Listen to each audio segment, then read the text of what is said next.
Assalamualaikum warahmatullahi wabarakatuh.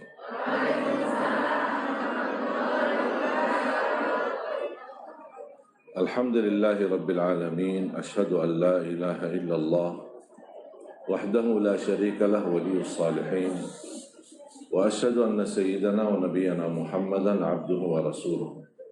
As-sadiqul amin. Allahumma salli wa sallim wa barik ala sayyidina Muhammad wa ala alihi wa sahbihi wa man tabi'ahum bi ihsanin ila yaumiddin. Subhanaka la ilma lana illa ma 'allamtana innaka antal alimul hakim. Alhamdulillah wa syukurillah, masih diberikan oleh Allah Subhanahu wa taala kesempatan, diberikan umur,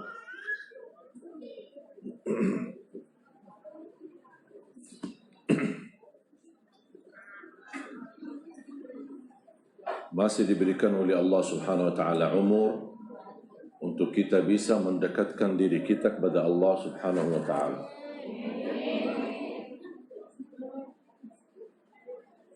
Setiap kejadian kita harus mengambil pelajaran. Karena apa yang terjadi, apapun bentuk terjadi, itu tidak terjadi kebetulan dan tidak terjadi sia-sia. Kita harus belajar, apalagi ujian yang kita hadapi, musibah yang kita hadapi, semuanya ada hikmah dan pelajaran dari Allah Subhanahu wa taala. Saya yakini tidak ada yang buruk datang dari Allah. Walaupun takdir ada baik, ada buruk. Tapi ternyata takdir buruk, di belakang keburukan ada banyak hikmah yang kita tidak tahu.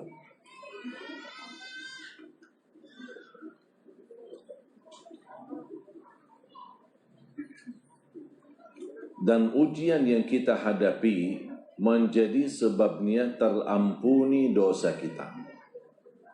Ujian wasilah menggugurkan dosa,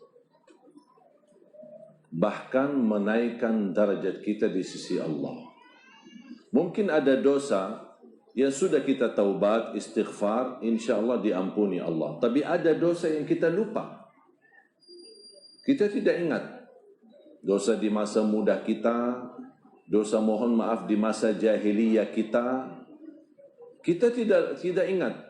Sudah lupa, tapi Allah tidak pernah lupa.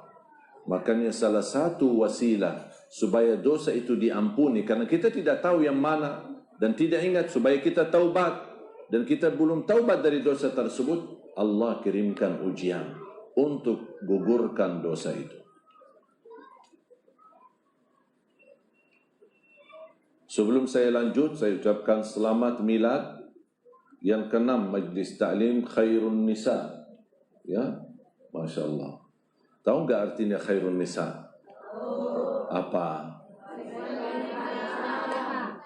Oh, Masya Allah. Baik-baik wanita. Mudah-mudahan baik hati, baik akhlaknya, dan insya Allah mulia di mata Allah Subhanahu wa taala. Memang perjuangan kaum wanita di dalam Islam itu sangat luar biasa. Salah satu sebab suksesnya dakwah Nabi Muhammad adalah dukungan Siti Khadijah. Kalau bukan dukungan Siti Khadijah, Rasul tidak bisa lanjut dakwah.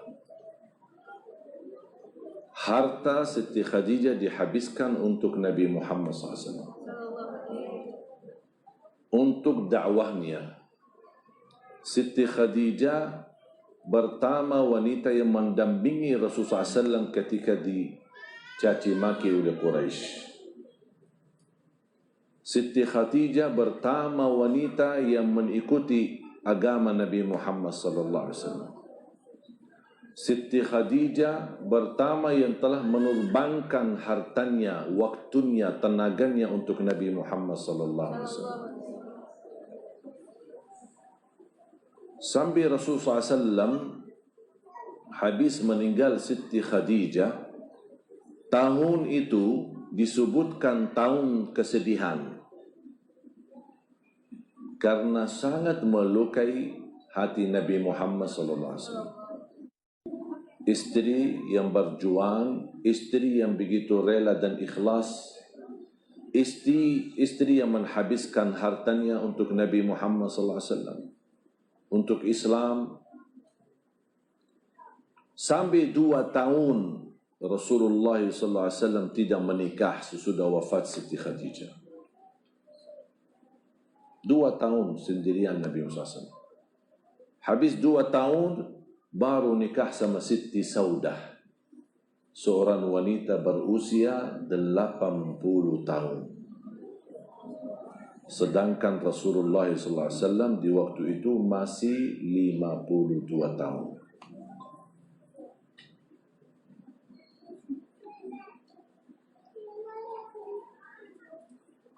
Rasul kita sallallahu alaihi wasallam tidak pernah melupakan perjuangan Siti Khadijah.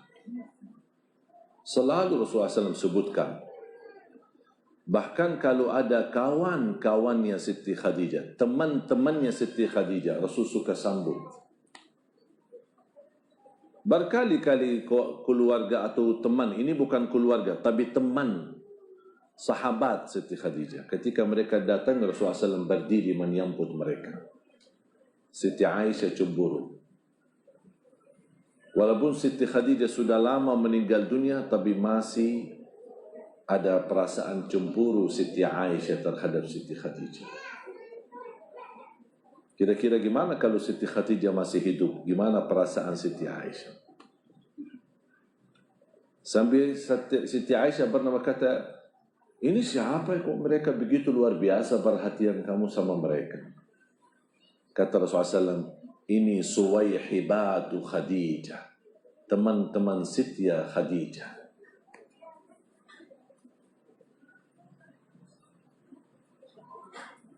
Ada satu kejadian ketika Rasulullah sallallahu alaihi wasallam bersama Siti Khadijah sedang bermesra, senang-senang, bercanda. Datang malaikat Jibril menyampaikan pesan-pesan dari Allah untuk Nabi Muhammad sallallahu alaihi wasallam. Malaikat Jibril habis menyampaikan pesannya, malaikat Jibril tanya, itulah Siti Khadijah? Kata Rasulullah, ya, itu Khadijah, istriku. Kata malaikat Jibril, sampaikan salam ta'zim dari aku untuk Khadijah. Masya Allah. Malaikat Jibril titip salam untuk Siti Khadijah. Berarti Siti Khadijah terkenal dong, dikenal di langit. Sambil malaikat Jibril berkenan titip salam. Rasul sampaikan kepada Siti Khadijah, ada salam dari malaikat Jibril. Siti Khadijah menangis. Malaikat Jibril kenal aku? Dia nangis. Kembali Rasul bertemu malaikat Jibril, ada lagi berita yang lebih dahsyat. Ya Rasulullah, sampaikan salam cinta dari Allah untuk Khadijah. Rasulullah SAW pun ikut menangis. Istrinya mendapatkan perhatian, mendapatkan salam khusus dari Allah Subhanahu wa Ta'ala. Dan Rasulullah SAW menyampaikan kepada Siti Khadijah, ya Khadijah, ada salam untukmu dari Allah. Bukan hanya salam, tapi ada berita gembira untukmu.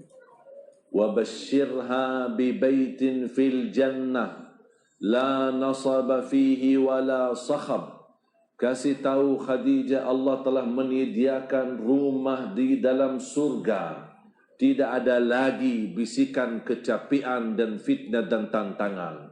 Tempat istirahatnya dan kebahagiaan selama-lamanya untuk Khadijah. radhiyallahu anha. Betapa mulianya kaum wanita. Kemuliaan Siti Khadijah sebenarnya bukan karena dia istri Rasul, tetapi berjuangannya di mata Allah karena dia memperjuangkan agama Allah. Dia menjadi wanita yang salihah lillahi ta'ala dan untuk Rasulullah sallallahu alaihi wasallam. Dia menjadi wanita yang ikhlas, murah tangannya, selalu suka berbagi, selalu lembut dan kalimatnya indah, selalu mendampingi dan setia bersama suaminya. Bersabarannya, berjuangannya tidak pernah membatahi semangat suaminya, justru mendorong suaminya untuk melanjutkan dakwah.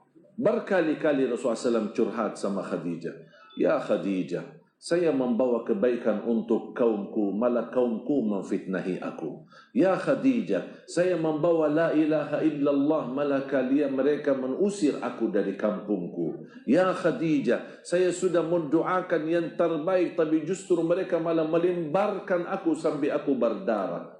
Apa kata Siti Khadijah? Bersabarlah. Tidak akan sia-sia berjuanganmu, wahai Muhammad. Dan saya yakin Allah tidak akan membiarkanmu sia-sia. Bersabarlah, wahai suamiku. Teruskan dakwahmu. Teruskan berjuanganmu. Itulah yang disebutkan istri yang salihah. Makanya tidak mudah mendapatkan posisi kemuliaan di sisi Allah karena berjuangan untuk agama. Islam sangat memberikan perhatian di kaum wanita. Sebelum Islam, kaum wanita itu tidak punya harga, tidak dinilai, tidak dihormati. Bahkan budaya Quraisy ketika mendapatkan keturunan wanita perempuan dibunuh masih hidup, dikuburkan dalam kondisi hidup masih anak-anak. Kenapa? Karena menurut Quraisy adanya keturunan perempuan memalukan.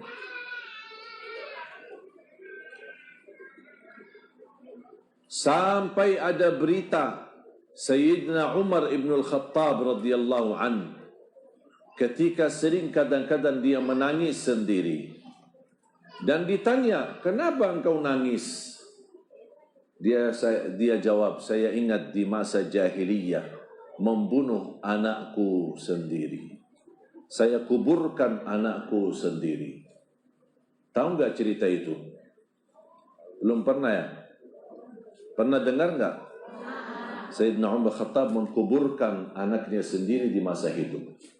Sampai dia gali tanahnya, gara-gara gali tanahnya, debu dan pasir dari tanah kenanya jenggotnya Sayyidina Umar sama rambut kepalanya. Datang anaknya membersihkan wajahnya dan jenggotnya dari pasir. Dan anaknya tidak tahu mau dikuburkan. Pernah dengar cerita itu? Hah? Ada yang pernah, ada yang belum? Yang pernah angkat tangan. Angkat tangan. Banyak yang belum. Alhamdulillah kalau belum. Karena cerita itu palsu. Tidak sahih.